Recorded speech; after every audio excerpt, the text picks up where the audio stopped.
నమస్కారం. ఈరోజు టీవీ9 ఆధ్వర్యంలో ఏదైతే సీడ్ బాల్ ప్రోగ్రామ్ తీసుకోవడం జరిగిందో దాన్ని మరి గుమ్మడివెల్లి ఏరియాలో మరి గుమ్మడివెల్లి ఫారెస్ట్ ఏరియాలో దాదాపు 900 హెక్టార్ల ల్యాండ్ ఇక్కడ ఉంది ఫారెస్ట్ కి సంబంధించి. దీన్ని మరి ఫారెస్ట్ డిపార్ట్మెంట్ వాళ్ళకి అడ్వైస్ చేయడం ద్వారా ఇక్కడ వచ్చి ఈ రోజు ఈ కార్యక్రమాలు వాళ్ళు చేపట్టడం జరుగుతూ ఉంది. ముఖ్యంగా ఈ సీడ్ బాల్స్ ప్రోగ్రామ్ అనేది అది ఒక పురాతన కాలంలో మరి జపాన్ లో ఒక పర్యావరణవేత్త చేపట్టినటువంటి ఈ కార్యక్రమం. ఇది చాలా మంచి కార్యక్రమం. ఎందుకంటే మనకు వర్షాలు పడుతుండొచ్చు, పడకపోతుండొచ్చు, మరి మనము లోపల ఫారెస్ట్ లోపలికి వెళ్ళగలుగుతాము, వెళ్ళలేము. కొన్ని ప్లేసులలోకి వెహికల్స్ కూడా వెళ్ళలేవు, కొన్ని ప్లేసుల్లోకి మనుషులు కూడా వెళ్ళలేరు. మరి ఎక్కడైతే ఓపెన్ ఫారెస్ట్ ఉందో అక్కడ మనము చెట్లను నాటాలంటే మరి మనము నాటడం కొంత ఇబ్బందిగా ఉండొచ్చు. అటువంటి టైంలో ఈ సీడ్ బాల్స్ అనేటివి చాలా ఉపయోగకరంగా ఉంటాయి.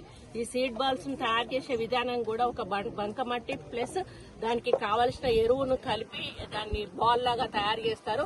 ఏ రకాల విత్తనాలు అయితే వాళ్ళు సెలెక్ట్ చేసుకుంటారో సైజును బట్టి ఆ బాల్ సైజు కూడా పెరుగుతుంది.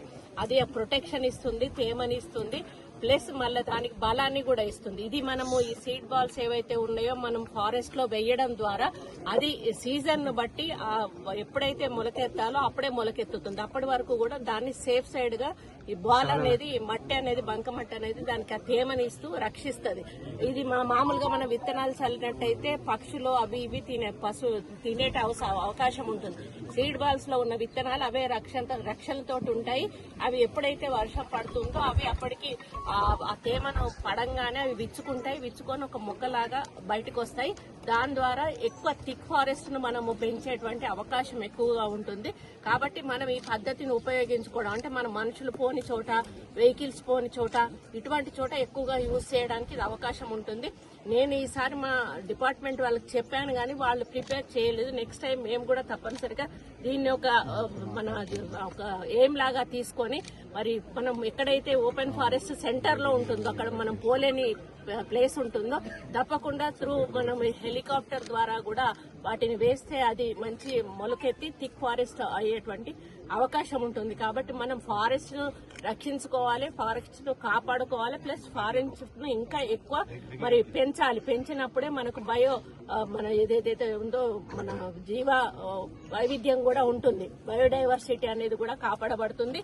ప్లస్ దీని ద్వారా ఏమైతుందంటే మనకు ల్యాండ్ కు కూడా కొంత వీటితో మనం వేస్తున్నటువంటి ఏదైతే ఎరువు ఉందో బలాన్ని ఇస్తుంది. ఆ బలంతో కూడా చెట్లు ఎక్కువగా పెరిగేటువంటి అవకాశం ఉంటుంది. ఈ విధంగా చెప్పుకుంటూ పోతే సీడ్ బాల్స్ ద్వారా మనకు చెట్లతోటి పొల్యూషన్ కంట్రోల్ అవుతుంది, జీవ వైవిధ్యం కూడా, ఇప్పుడు బయోడైవర్సిటీ కూడా మనం కాపాడిన వాళ్ళం అవుతాము. ఇవన్నిటికీ కూడా ఇది ఉపయోగపడుతుంది. కాబట్టి ప్రతి ఒక్కరు కూడా ఈ సీడ్ బాల్స్ ని మనం తీసుకొని మన ఏరియాలలో కూడా, ఓన్లీ ఫారెస్ట్ లో కాదు, మన ఏరియాలలో మన ఇంటి వెనకాల కూడా ఒక చిన్న ఫారెస్ట్ లాగా మీరు పెంచుకుంటారు. అటువంటి వాటిలలో కూడా మీరు విత్తనాలు నాటే కంటే మీరు ఏ విత్తనం నాటాలనుకుంటున్నారో అది సీడ్ బాల్ ద్వారా వేసినట్టయితే ఆటోమేటిక్ గా అది గ్రో అవుతుంది. మీరు అనుకున్న విధంగా అది పెరుగుతుంది. కాబట్టి అందరూ కూడా దీన్ని అడాప్ట్ చేసుకోవాల్సిన అవసరం ఉన్నది. ఇప్పుడు మనం ఎట్లాగో వన మహోత్సవ కార్యక్రమం నిర్వహిస్తున్న సమయంలో మీరందరూ కూడా వన మహోత్సవంలో పాల్గొనండి. మనిషి ఒక చెట్టును పెట్టండి తల్లి పేరు మీద. మరి ఏదైనా ఒక జ్ఞాపకంతో కూడా పెట్టి తప్పకుండా మనిషి ఒక చెట్టు అయినా పెట్టి మాకు సహకరించండి. మరి ఫారెస్ట్ ను పెంచినప్పుడే మనకు వర్షాలు సకాలంలో వస్తాయి. ఈ యొక్క ఏదైతే మనకు వాతావరణ కాలుష్యం అనేది పోతుంది, మనకు మంచి ఆరోగ్యమైన గాలిని మనం పీల్చుకునే అవకాశం ఉంటుంది. మన భవిష్యత్తు తరాలకు కూడా ఒక మంచి వాతావరణాన్ని అందించిన వాళ్ళం అవుతాం. కాబట్టి తెలంగాణ ప్రజలందరూ కూడా దీనికి సహకరించాలని కోరుకుంటూ